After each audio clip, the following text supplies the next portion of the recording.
A História da Palavra.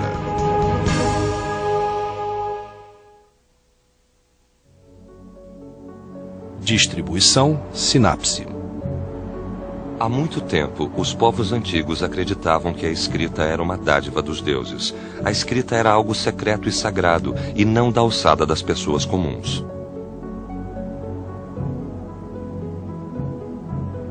Só os escribas aprendiam a ler e escrever, e eram contratados pelos privilegiados, geralmente a realeza, a nobreza e a aristocracia.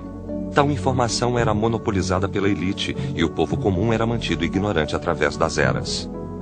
Por fim, porém, a escrita passou de algo sagrado para algo usado pelas massas. Não era mais apenas para a elite, mas entrou na esfera do povo comum. A renascença da escrita, na qual a alfabetização se tornou uma característica das massas, foi outra revolução no desenvolvimento da humanidade. A Revolução dos Alfabetos. Ninguém sabe ao certo como e onde os alfabetos surgiram.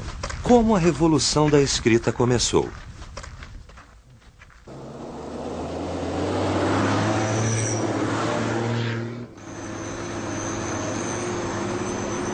Um dos registros mais antigos do alfabeto foi achado em uma mina em Serabit el-Qadim, na península de Sinai, no Egito.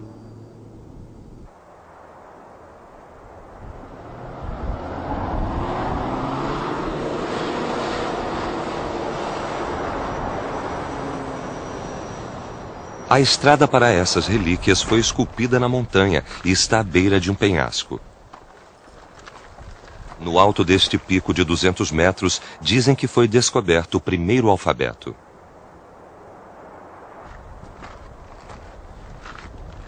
O topo da montanha volta-se para o Mar Morto.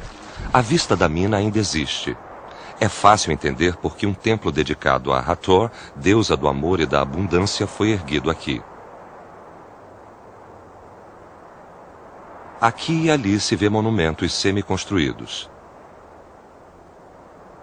Esses monumentos são prova de que um povo semita de Canaã foi trazido à força para cá, há muito tempo, para o trabalho escravo.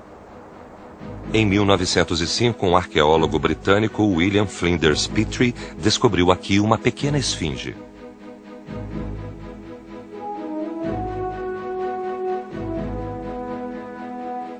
A princípio, a esfinge pequena e grosseira parecia insignificante para ter valor.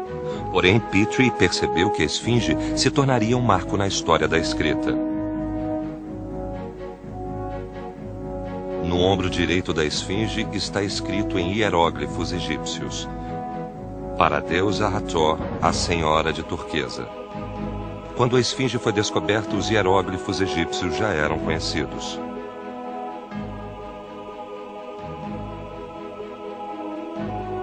Do outro lado dos hieróglifos havia uma estranha forma de escrita nunca vista no mundo moderno. Em volta da esfinge havia cerca de 50 outras pedras com esses caracteres estranhos. A data da inscrição foi determinada em torno de 1500 a.C. O número de letras usadas não ultrapassava 30. O sistema de escrita que Petrie achou tinha cerca de 30 sinais.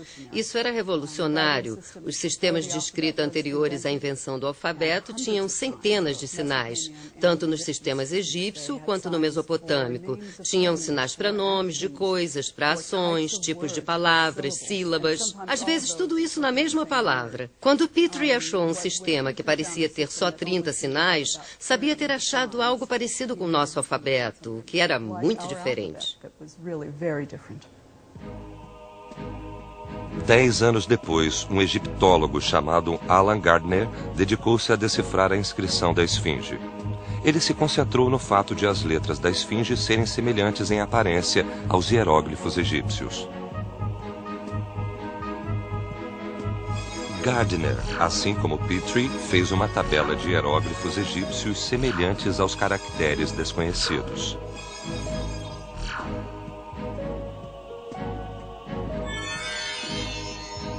Lembrando-se de que escravos de Canaã ou do povo semita tinham vivido ali, ele teve a ideia de ler as letras estranhas em idioma semita.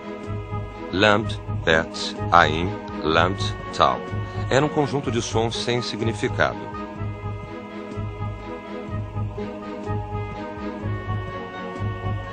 Após tentativas e erros, ele teve a ideia de ler só os sons iniciais de cada letra. E disso ele obteve L, B, A, L, T. Originalmente, os idiomas semitas não tinham vogais. Então, Gardner pôs vogais livres entre as consoantes. Lebaalat. Em idiomas semitas, Baalat significa senhora, que é um epíteto da deusa Hathor. Finalmente, parte da estranha escrita era decifrada. Parecia ser para a senhora. Finalmente percebeu-se que a esfinge continha o mesmo texto em língua semita e egípcia. Gardner percebeu que esses símbolos eram letras do sistema alfabético. Um sistema que podia expressar um amplo conteúdo com apenas 30 símbolos deveria ser alfabético.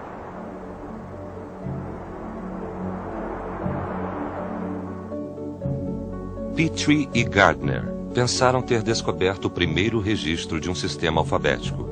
Mais tarde, porém, pesquisadores no Líbano e em Israel descobriram inscrições 1 ou 2 séculos mais antigas que as achadas em Serabit el-Qadim. Não importava qual alfabeto tinha sido desenvolvido antes. Parecia claro que o Egito tinha muito a ver com a formação de tal sistema de escrita. No sul do Egito, ao longo da margem leste do Nilo, fica a cidade de Luxor, onde vários traços da cultura egípcia antiga ainda são vistos. O Egito Antigo era dividido em Alto Egito ao sul e Baixo Egito ao norte. Luxor era a principal cidade do Alto Egito. Em Luxor ainda se encontram locais que demonstram a grandeza da antiga cultura egípcia. O mais famoso dentre eles é o Templo de Karnak, agora uma popular atração turística. O Templo de Karnak é um complexo de obras dedicadas aos deuses de Tebas, Amon, Mut e Khonsu. A entrada principal é o primeiro pilono, uma enorme estrutura com 113 metros de comprimento e 37 metros de largura. Na entrada do templo fica a estátua de um dos faraós mais famosos do Egito, Ramsés II, parecendo um anjo da guarda.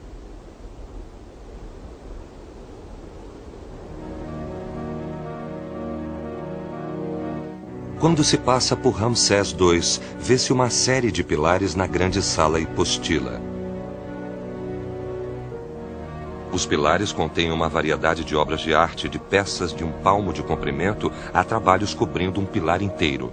Todos têm tamanhos e formas diferentes, mas servem para louvar os deuses egípcios.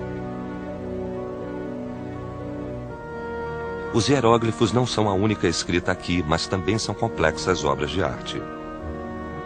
Hieróglifo é uma palavra cunhada a partir de hiero e glifo. Hiero significa sagrado. Foi usada nesta descrição, pois os egípcios consideravam esses escritos sagrados. Eles acreditavam que Tote, o deus da lua, inventara a escrita e dera as letras aos humanos. Os hieróglifos eram bonitos, mas trabalhosos para escrever. Eram mesmo destinados a ser escritos por deuses. Há cerca de 200 anos, o exército francês de Napoleão achou os agora obsoletos hieróglifos egípcios e os reapresentou ao mundo. Em 1799, na vila egípcia de Roseta, o exército francês descobriu a hoje famosa Pedra de Roseta. Em 1822, o linguista francês Jean-François Champollion conseguiu decifrar a obscura escrita sagrada achada na Pedra de Roseta.